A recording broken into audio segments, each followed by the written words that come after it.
बच्चों आज हम आपको बताएंगे दो ये जो मानक पैराबोला होता है इनके बीच घिरे हुए भाग का क्षेत्रफल बिना समाकलन किए हम कैसे ज्ञात करते हैं। ये देखिए आप लोग, पहला सवाल लिया गया है दो परवलयों y स्क्वायर बराबर 4x x स्क्वायर बराबर 4y के बीच का क्षेत्रफल ज्ञात कीजिए। अब इस क्षेत्रफल को ज्ञात करने के लिए जो आपका नियम है कि दोनों से हम एक्स वाई का मान निकालें, मान निकालने के बाद हम ग्राफ प्लॉट करते हैं, फिर इंटीग्रल लगाते हैं, फिर सॉल्व करते हैं। काफ़ी समय लग जाता है। इस समय को बचाने के लिए आपको जैसा हम नियम बता रहे हैं ऐसा वो करना है। ठीक, क्या रूल है देखिए, वाई स्क्वायर बराबर 4x लिखा है। ये जो पैराबोला है Y square equal to 4x, इसका जो ग्राफ प्लॉट होता है देखिए इस तरह से होता है, ये होता है x square equal to 4y, इसका जो ग्राफ है इस तरह से प्लॉट होता है। तो इसके बीच का जो क्षेत्रफल है ये हम लोग को बताना रहता है कि इसका क्षेत्रफल क्या है, जो ये पार्ट है इसका एरिया क्या है, ये अक्सर एग्जाम में पूछा जाता है। ठीक, अब कैसे इसको हम बिना इंटीग्रल किए लगा सकते हैं, देखिए आप लोग पहले सवाल देखिए, एरिया ऑफ द कर्व देखिए यहां से क्या होगा। बस आपको थोड़ा सा इसमें ध्यान देना है कि x का गुणांक कितना लिखा है, x का जो कोएफिशिएंट कितना है, y का कोएफिशिएंट कितना है। तो x का कोएफिशिएंट देखो यहाँ पर 4 लिखा है और y का जो कोएफिशिएंट है वो भी 4 लिखा है। गुणा करके 3 से भाग कर दीजिए, जो भी आपको मिलेगा वो आपका हो जाएगा आंसर स्क्वायर यूनिट।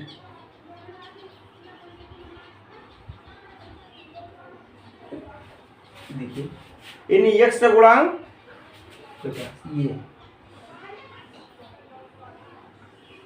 तो x का जो कोएफिशिएंट है वो 4 लिखा है, y का जो कोएफिशिएंट है वो भी 4 लिखा है। तो x और y के कोएफिशिएंट को गुणा करके हम 3 से भाग कर देते हैं तो दो पैराबोला के बीच घिरे भाग का क्षेत्रफल आ जाता है। ठीक, तो इस तरह से पहले जो आंसर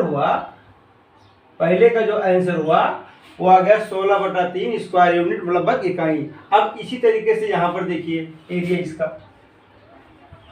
स्पीड के साथ x का जो गुणांक है यहाँ पे 4 ये लिखा है, y का जो गुणांक लिखा है 4 भी लिखा है। तो गुणा कर देंगे हम लोग तो जगह 16ab/3 आंसर स्क्वायर यूनिट देना। ठीक, और वैसे लगाएंगे तो कम से कम 15 से 20 मिनट लग जाता है। अब इसमें आप देखिए इसका कितना एरिया होगा, नियम वही रहेगा, x का गुणांक कितना लिखा है तो 9 लिखा है, y गुणांक कितना लिखा है 9 लिखा है। तो x और y के गुणांक को गुणा करके 3 से भाग करना है। देखो ये हो जाएगा 9 इंटू 9/3, 3 1 जा 3, 3 3 जा 9, 27। यहाँ पे देखिए x का जो गुणांक है 4 ये है, y का जो गुणांक लिखा है ये भी 4 ये है। गुणा कर देंगे आपस में तो 16 ये स्क्वायर/3 वर्ग इकाई मतलब स्क्वायर यूनिट। कितना स्पीड देखो इसका आंसर आ रहा है। किसी भी एग्जाम में आपको लगाना हो तो मुश्किल से 5 या 10 सेकंड में आंसर आप लिख सकते हो। अब यहाँ पर देखिए 5वें नंबर पे कि इसका एरिया क्या होगा। तो y का जो गुणांक वो कितना है 1 है, x का गुणांक कितना है 1 है, गुणांक का मतलब y का कोएफिशिएंट 1, x का जो कोएफिशिएंट है 1, ये हो जाएगा 1 into 1/3 that is 1/3 square unit.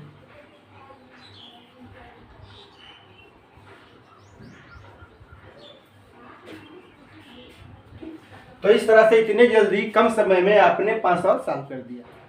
देखिए दो परवलय के बीच क्षेत्रफल ज्ञात करने के बाद कुछ माड के भी सवाल होते हैं, उनको भी देखा जाए।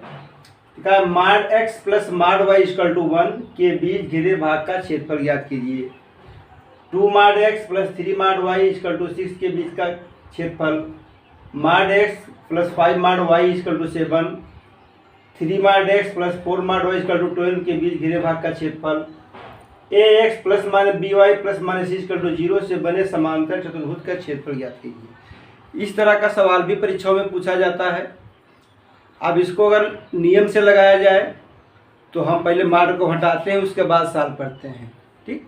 लेकिन यहाँ पर आपको जो है नियम से नहीं लगाना है, आपको जैसा ट्री बता रहे हैं उसके अनुसार लगाना है। देखो क्या करना है इसमें, सबसे पहला काम इसमें है, देखो ax + by + c लिखा। अगर इसका हम ग्राफ प्लाट करते हैं तो ग्राफ इसका ऐसे प्लाट होता है, इधर रेखाएं जाती हैं, ये होती हैं, ये और ये, ठीक। तो इस तरह से एक समांतर चतुर्भुज का निर्माण हो जाता है और फिर इसका हमें निकालना होता है क्षेत्रफल। फिर क्या होता है, चारों रेखाओं को अलग करके हम xy का मान निकालते हैं, फिर इस भाग का हम क्षेत्रफल निकालते हैं, 0 से लिमिट लगाते हैं, फिर 4 से मल्टीप्लाई करते हैं, फिर सॉल्व होता है, ठीक। काफ़ी समय लगता है, उस समय को आपको बचाना है, ठीक। अब क्या करना देखिए इसमें, तो सबसे पहला काम हम देखते हैं सवाल नंबर 10 की बात करते हैं। इसका हमें एरिया निकालना है, यही मेन सवाल भी आपका एरिया क्या करना है। इसमें कांस्टेंट टर्म कौन सा लिखा है, c है, b क्या है, y का गुणांक है, x क्या है, सॉरी ये क्या है, x का गुणांक है। तो इसका जो मेन फार्मूला आपका है वो है 2c²/ab। कांस्टेंट टर्म का होल स्क्वायर करना है, 2 से गुणा कर देना है, फिर ab से भाग करना है, ये बन जाएगा आपका आंसर। अब इसमें देखिए क्या होगा, इसका एरिया, रिक्वायर्ड एरिया क्या है, तो कांस्टेंट इसमें लिखा हुआ है 12, देखिए हम लिखेंगे 2, 12 का स्क्वायर 144 अपान AB मतलब 3 × 4। अब इसको हम सॉल्व कर दें, कोई हमारा आंसर है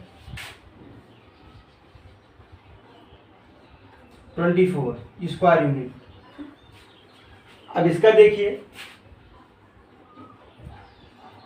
इसके एरिया क्या बनेगा, 2c²। देखिए यहाँ पर ये की जो वैल्यू 1 है, b की वैल्यू जो है 5 है और c की जो वैल्यू है वो 7 है। तो 2c², तो 7 का स्क्वायर हो जाएगा 49 अपान ab 1 × 5, ये बराबर हो जाएगा 49 को 2 से मल्टीप्लाई कर देंगे 98/5, ये इसका बन जाएगा आंसर। यहाँ पे देखिए इसका एरिया क्या बनेगा, आप खुद समझ गए होंगे, 2c², तो 2 × 6 का स्क्वायर 36, 2 × 3, तो 2 × 3 कितना हो जाएगा, 6 हो जाएगा, 6 से काट देंगे इसको हम, आ जाएगा 12। ये सवाल अभी केंद्रीय विद्यालय के पीजीटी में पूछा गया था कि 2 mod x + 3 mod y = 6 के बीच का क्षेत्रफल क्या होगा, तो इसका जो आंसर आ गया 12। और अब इसका देखिए क्या होगा, 2c², तो 2 है, c² का मतलब 1 का स्क्वायर 1, mod x का जो कोएफिशिएंट है 1 है, mod y का जो कोएफिशिएंट है वो भी 1 है। तो इस तरह से यहाँ पर लिखा जाएगा 1 × 1 और ये आपका हो जाएगा 2, ये बन जाएगा आपका आंसर, ठीक। तो इतने कम समय में आपने घिरे हुए भाग का क्षेत्रफल निकाल दिया। एक बात और ध्यान रखिए, इस तरह के जो भी सवाल होते हैं, इनका ग्राफ पूछा जाए कि इनका आकृति कैसे बनेगी, तो अक्सर बनता है समांतर चतुर्भुज ही बनता है। क्या बनता है, समांतर चतुर्भुज बनता है। और इसका क्षेत्र से ABC, ये तीनों कांस्टेंट अलग अलग है तो बनेगा समांतर चतुर्भुज। इसमें x mod x और mod y के जो कोएफिशिएंट हैं ये बराबर हैं तो ये बन जाता है वर्ग। और हमेशा इसका क्षेत्रफल निकालते समय हम लोग इस फार्मूले का प्रयोग करते हैं, ठीक।